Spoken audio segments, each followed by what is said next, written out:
Ben ritrovati cari amici telespettatori, siete, vi ricordo, sintonizzati sempre sulle frequenze di Teleregione Sardegna.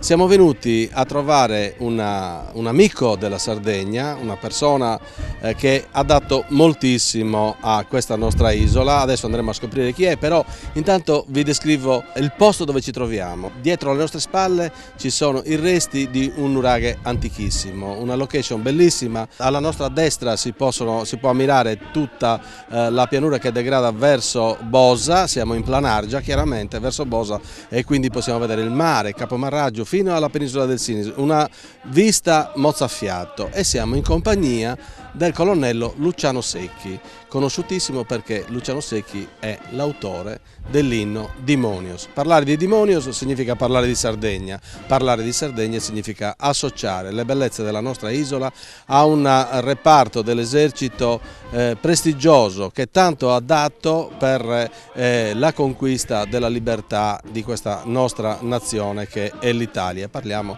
chiaramente della Brigata Sassari. Colonnello Secchi, dove siamo in questo momento? Buongiorno intanto a tutti gli ascoltatori, a lei e a tutti gli ascoltatori che sicuramente numerosi seguono queste trasmissioni, che sono soprattutto il cuore della Sardegna, perché parlare delle nostre cose vuol dire anche un po' rivivere nell'anima le nostre cose. Grazie di avermi intervistato, di avermi chiamato, è una cosa che io ho un po' schivo, però di fronte alla proposta di far conoscere qualche cosa di più della mia Sardegna, allora vabbè, ho accettato. Ci troviamo a Magomadas, un paese antichissimo, studiato dai maggiori archeologi, perché ha un impianto punico, e nella fattispecie poi ci troviamo all'interno proprio del paese, dove c'è un nuraghe all'interno. Le rocce, i massi che noi vediamo alle nostre spalle sono frutto della ricerca degli scavi compiuti proprio l'anno scorso e 2 anni fa da un insieme di studiosi, di archeologi, che hanno trovato delle cose veramente meravigliose. E proprio a ridosso di questo nuraghe c'è l'antica casa del parroco, un parroco magomatese della fine del Settecento, che volle ultimare questa casa nel 1801 e donarla proprio al parroco pro tempore, nel senso che alla sua morte la casa doveva essere donata proprio al parroco che si fosse succeduto alla guida delle anime di Magomadas.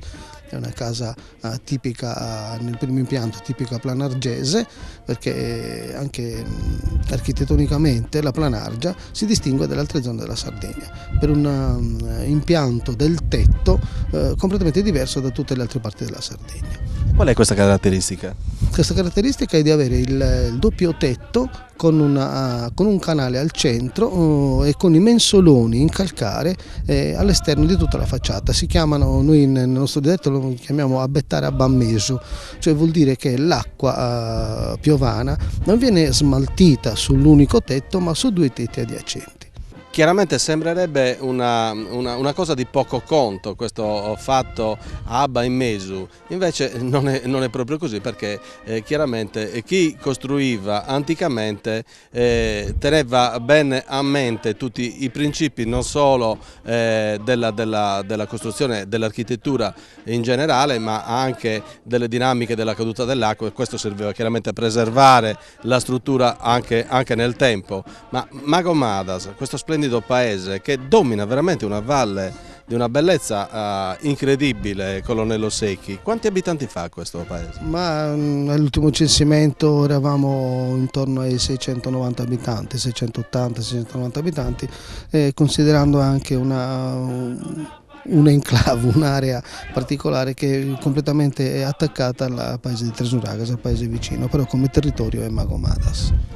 Tra l'altro qui siamo nella zona proprio della Malvasia, siamo nel cuore dove viene prodotto questo nettare che viene esportato, che è conosciuto in tutto il mondo e che viene apprezzato e esportato, è citato varie volte in tutti i vari circuiti internazionali che appunto cercano questi prodotti di nicchia.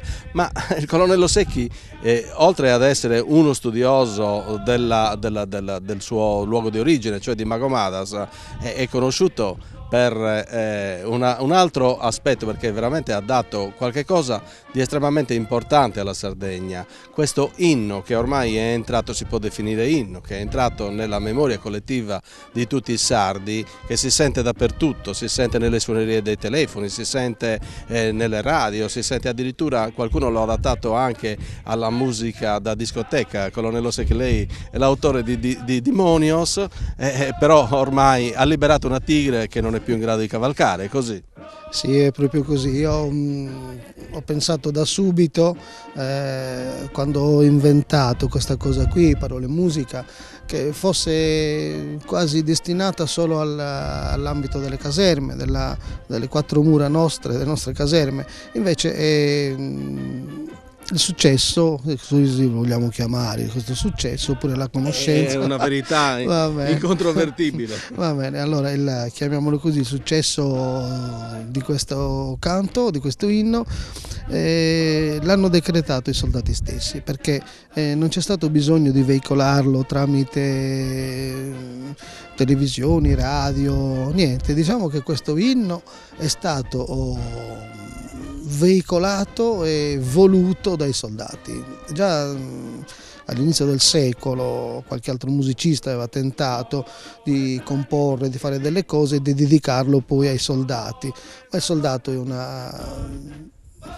esemplare un po' strano, una cosa un po' strana, e ognuno di noi è qualcuno all'esterno, ma quando si diventa soldati ci si trasforma quasi. Allora guai a l'identità collettiva. Sì, l'identità collettiva, che guai a imporre determinate cose, specialmente nell'ambito del canto, e questi canti già i soldati non li hanno accettati, non li hanno mai accettati. E invece questo qui è stato proprio accettato e voluto e amato immediatamente, perché appena fatto conoscere i soldati l'hanno portato negli spuntini, nelle rebottas, in tutto ciò che era i convivi. Ecco, nelle riunioni conviviali, ecco, di questi ragazzi, nelle feste.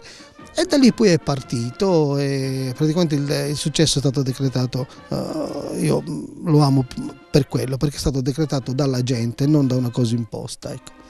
Colonnello Secchi, nella sua modestia, io mi onoro di annoverarmi tra i suoi amici di vecchia data, non ha detto tutto, ecco, e quindi io vi lascio con questa curiosità, cari amici telespettatori di 37 gradi e mezzo, e vi invito a seguire in una prossima puntata della nostra trasmissione, perché continueremo a parlare con Luciano Secchi non solo di Demonios, ma andremo a scoprire anche altre realtà della Planargia, di questa zona bellissima della Sardegna. Ricordiamo che siamo a un passo da Bosa, quindi tutte le spiagge più belle, Bosa Marina, Turas, eccetera eccetera, poi andando verso Alghero.